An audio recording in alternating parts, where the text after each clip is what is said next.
This is part 2 of 3 of the Poinsettia Diagnostic webinar offered by e-GRO.org. In part 2, Brian Whipker from North Carolina State University will cover common nutrient disorders of poinsettias. In part 1, Kelly Ivers from North Carolina State University will cover common poinsettia diseases.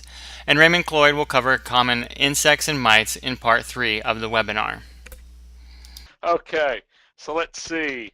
We are, I don't see the blue symbol for advancing myself.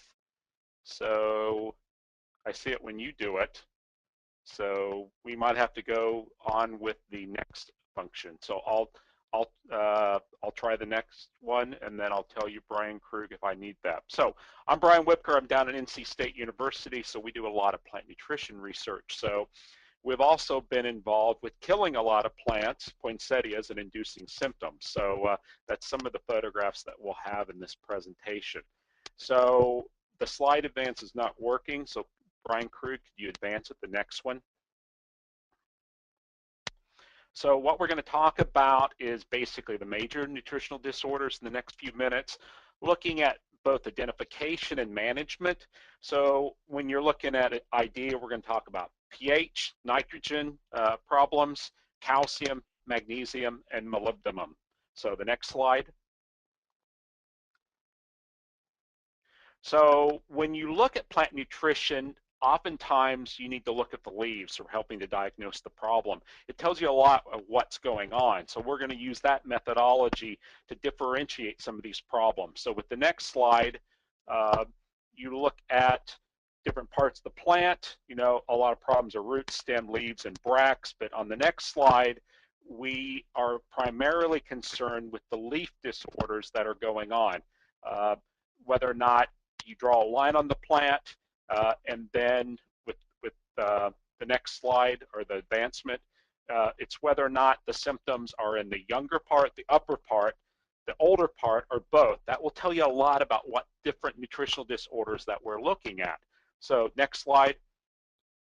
So the reasoning for that is that depending on where it is goes back to the mobility of how quickly the plant will move those nutrients around in the plant, and that will help us ID the problem. Next.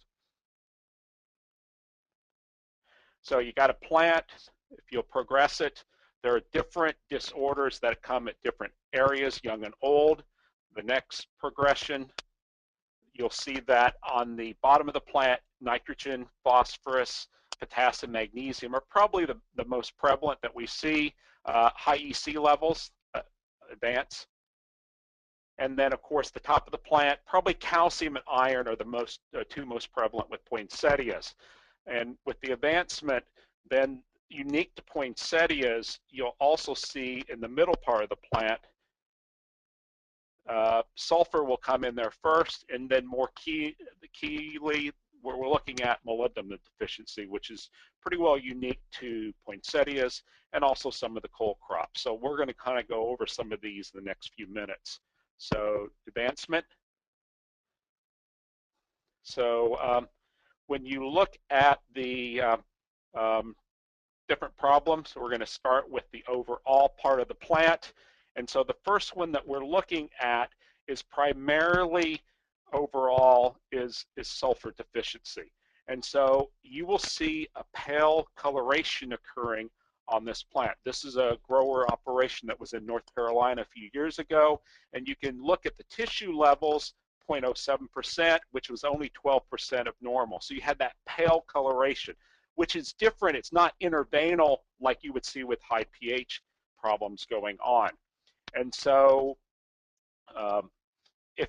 when we went through and after we identified the problem, the grower applied Epsom salts, and after 2 weeks of applying that 2 pounds per 100 gallons, you can see pretty well, except for some of the leaves that are still a little pale green, that overall things look pretty darn well on that plant for correcting it. And so when you look at that problem, there's the reason for that, and you don't see it very often, it's rare, is that they were relying upon a CalMag formulation, and we use that in research at NC State. But you need to know that CalMag formulations use magnesium nitrate instead of magnesium sulfate because you don't want a precipitate forming with calcium and the sulfate to make wallboard, gypsum. And so no sulfur was applied. We have pretty pure water down here, so other areas also might not have sulfur, so the plants ran out of it. So you just need to do application. So again, a monthly application of Epsom salts at 1 pound per 100 works very well to overcome that situation. When moving around other parts of the plant, more young foliage of the plant, one thing that we see typically with cloudy weather, this would be the time of the year for this, if you don't have transpiration, water loss out of the leaves, you don't pull up calcium. And we had a period a few years ago with tropical storms of about 2 weeks of high humidity and lack of transpiration that calcium deficiency came in. And you'll see it as that marginal necrosis around the leaves. The note here is it's typically a leaf that's finishing its last 50% of expansion, while the new ones are okay, but it's environmental. It comes, the weather changes, then it goes. So usually new growth covers that, but it's not problematic for what's happening. What's more common is what you look at is calcium deficiency of bract edge burn. So on the bracts, the necrotic spots that occur on the plant leaf is more common of a situation. You know, the old Sipjaby variety was very problematic. And so Kelly did show botrytis just to bring that up to mimic. You know, it's very clear that it's a larger spot with the discoloration with botrytis compared to bract edge burn that we'd typically end up seeing. So how do you overcome that? Of course, a calcium-based fertilizer. Keep in mind 20-10-20 or triple 20 don't have any calcium. They also don't have any magnesium. And so a dark weather feed or a CalMag works great, or to do the calcium chloride sprays. Make sure it's a high quality product. Here's some more in-depth notes. It's on the slide set, and you can download that, the PDF of the slides, what's posted. Otherwise, the web address is down there at the bottom on e-GRO. This is basically the notes from them. The rates there, 2 to 400 part per million. Use a clean sprayer. Spray about like a PGR rate and apply it weekly. And that's going to be the key for what needs to end up going on. I just lost my ability to forward the slide. Oh, there it is. It came back. Okay, and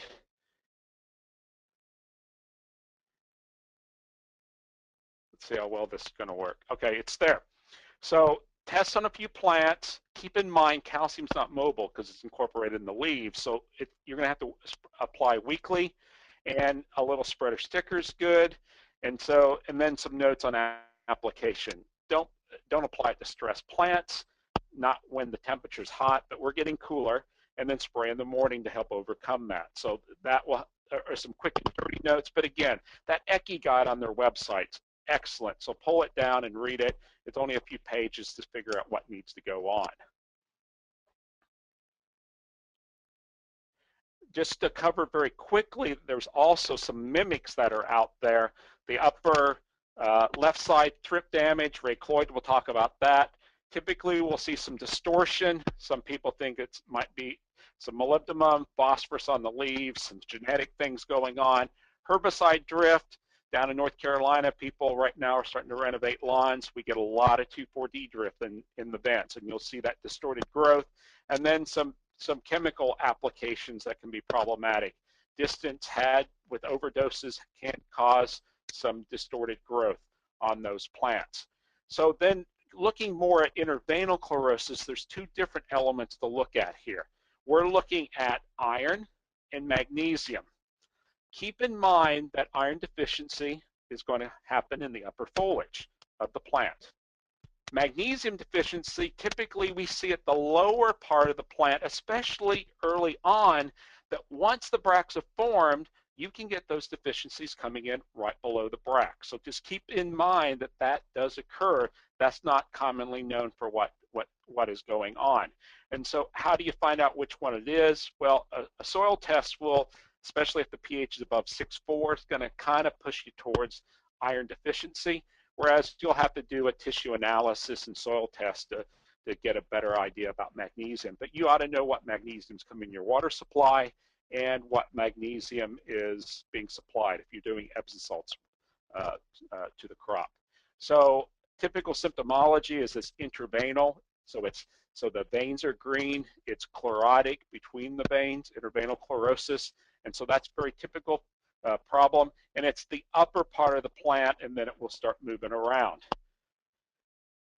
You can also see it here very clearly. The pH is too high, and you have that discoloration of intraveinal chlorosis. And then you look at the younger growth. With more severe cases, then you can have the entire leaf going yellow. So that's more advancement for what's occurring with the plant.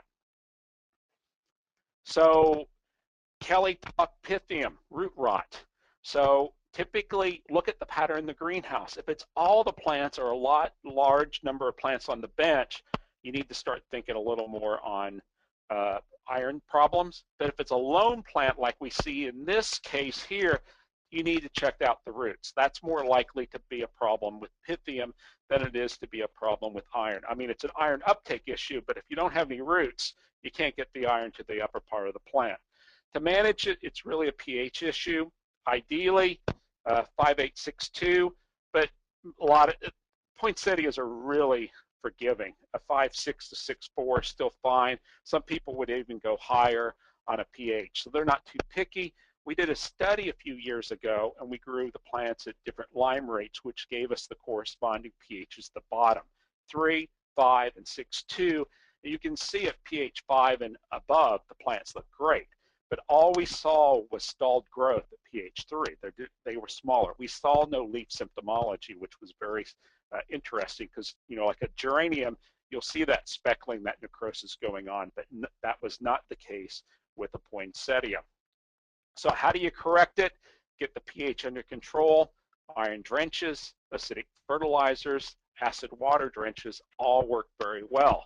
And so when you're looking at iron drenches, the different iron forms are there with the mixing rates per 100 gallons of water. You apply it as a drench to the pot so it comes out the bottom. So like a 10% excessive coming out.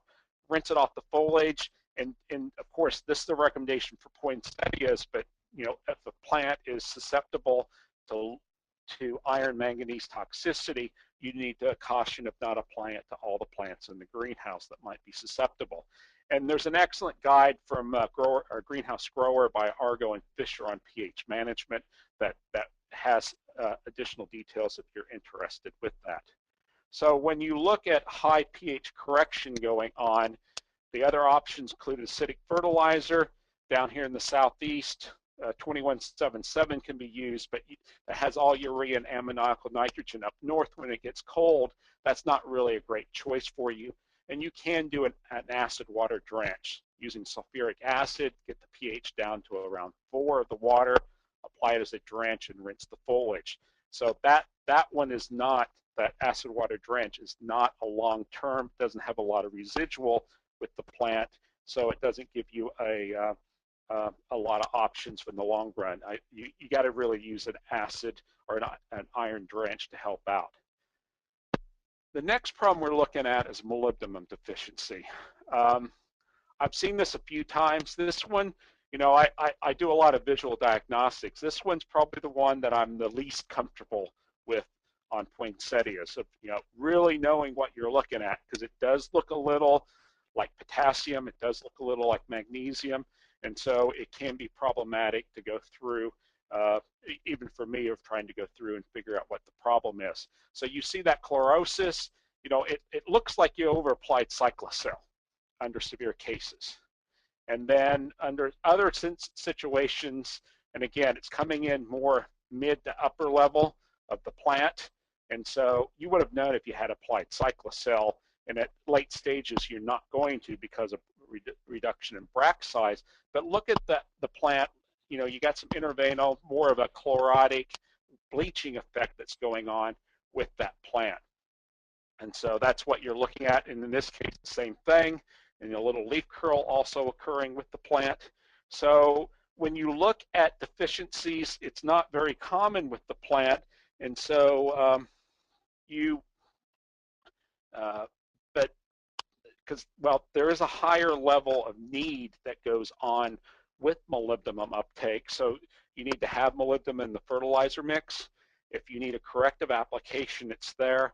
And so you need to, the best thing is to do is a constant liquid feed to add it to your fertility program, or buy a fertilizer that has a little additional molybdenum added to it just to avoid the problem. So other parts of the plant that we're looking at of the older leaves, as far as problems are concerned, probably the biggest one we see in the southeast is going to be magnesium deficiency. You can see the interveinal chlorosis along the margins of that plant with the initial stages. And again, lower leaves first. For vegetative plants with flowers, it'd be under the bracts.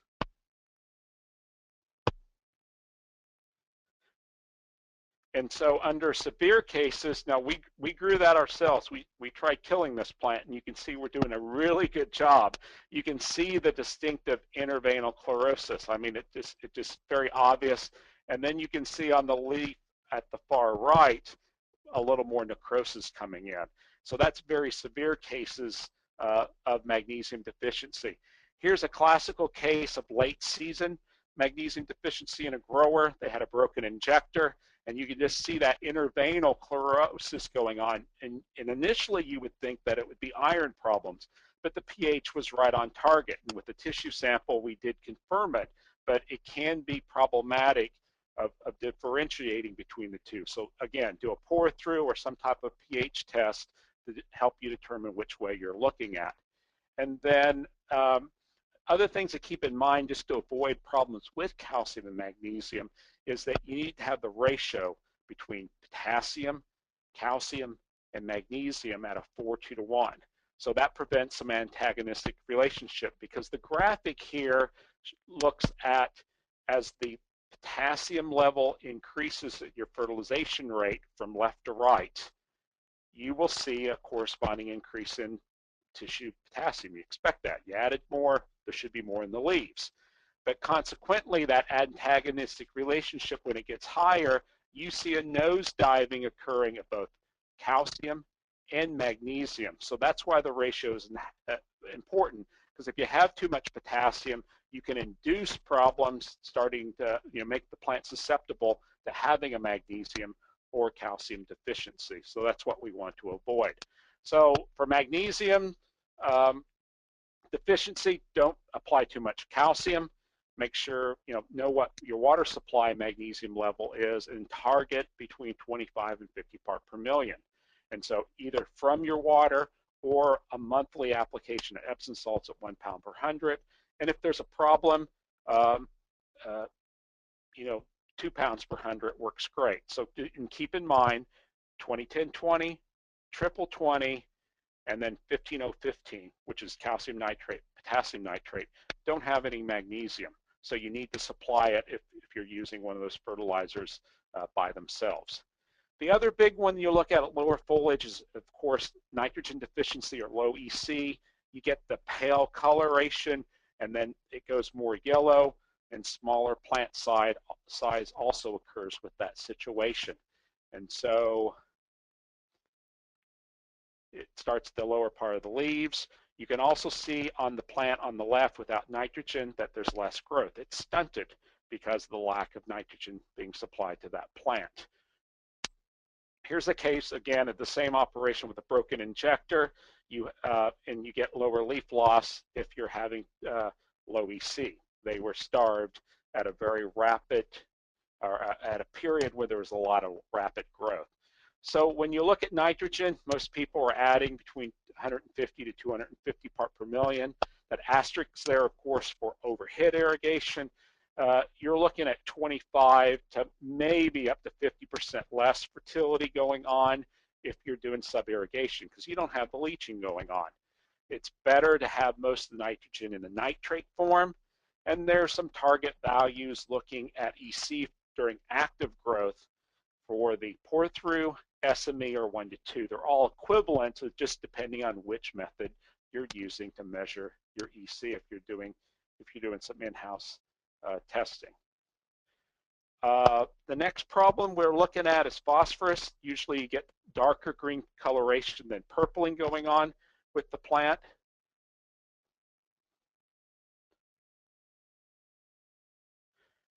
Let's see, there we go. Sorry, the icon disappeared, and I see if I can get back. I'm going the opposite direction, so see if that works. Sorry for it's messing up on me. So when you look at phosphorus deficiency, we're typically looking at the purpling going on. So if we go back a few more slides, you also then at this point here, here's the purpling going back in the advancement stage, and the purpling is what you most commonly end up seeing. And so but we have seen with some growers who have decided not to add any phosphorus whatsoever, we will see lower leaves yellowing, and see those greasy type spots between the veins. That is phosphorus deficiency. And we've had some catastrophic events in the last few years just because people weren't adding any phosphorus because they wanted to control stretch. But phosphorus is still an essential element. You can see the plant stunted, the yellowing, the greasy spots are there. So, phosphorus is still needed. You can go lower, but you can't cut it out. And here's the same guy with the broken injector. Those yellow leaves with the spots, that is phosphorus deficiency. Magnesium's over at the side of that plant. And so it cut back a slide or two. Let's see. Okay, let's see where we are now. So there's the ranges you need to control phosphorus because you don't want too much stretch. So because it does cause stem elongation. So 10 part per million is perfectly fine. Some people will do 5. You don't want to go much more over 10 because you don't need that phosphorus. And keep in mind when you look at deficiency symptoms, they do come in 2 forms. Under cooler temperatures, you'll get the purpling. Also with fruit rot, cold temperatures, but under warm temperatures, you'll get the gray spotting. So you do need to keep in mind that plants need phosphorus. The final thing we're looking at is high EC in the next few minutes. It can happen on the upper leaves or the lower leaves, depending on the timing of the year. If the rate's too high early on, you'll see the typical burn back. So basically, down south, we'll call it you fried the plants. And so the rate was too high under that condition there. So it's the lower leaves that occurs. Also, for brack edge burn, getting the rate too high and they use calcium nitrate that wasn't pure, you can get high EC burn on some of the bracts on the plant. So it can happen also on the upper foliage of the plant. And here's another case of it was fertilizer dump on some stock plants. You get the classical burn around the margin of the leaves. Again, it's the lower leaves of the plant where that occurs. So there are some resources out there. The Flower Growers Association of North Carolina has a photographic guide that's you can take in the greenhouse. We have an iBook for the iPad on poinsettias.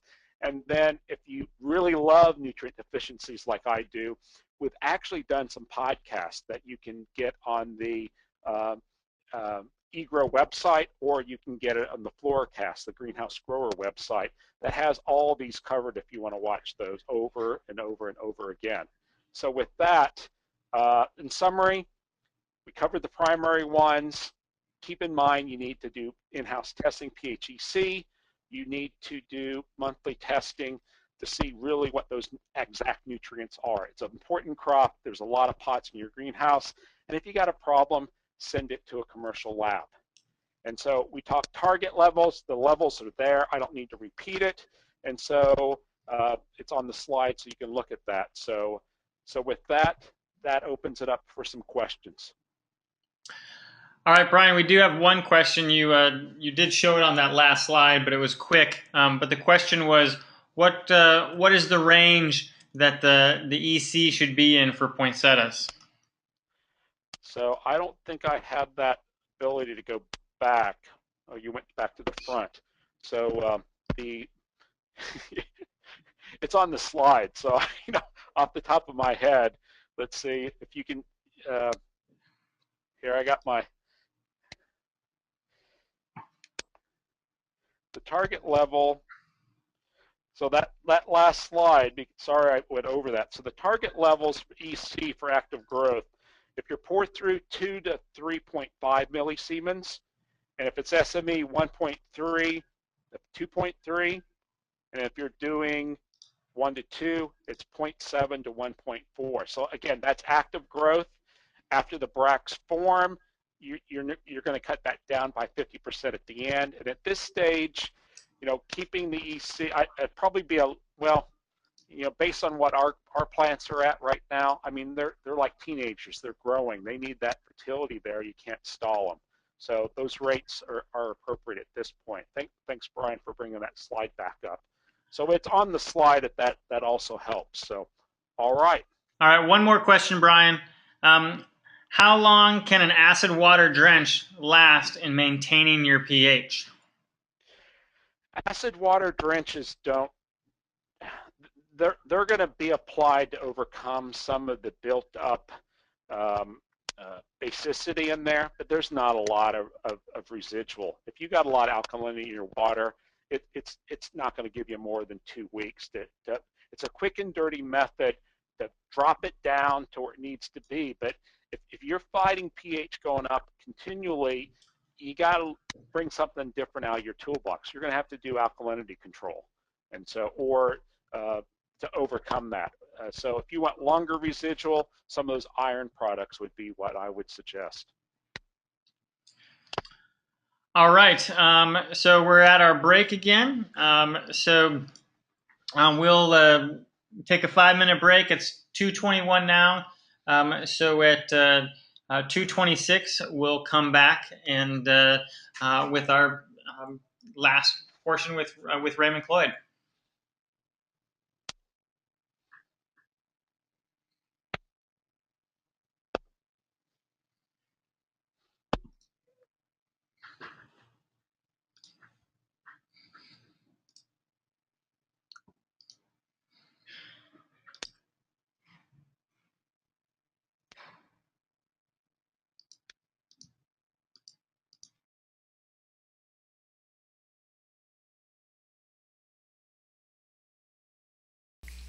Please be sure to watch Part 1 of Common Poinsettia Diseases with Kelly Ivers and Part 3 on Insects and Mites with Raymond Cloyd.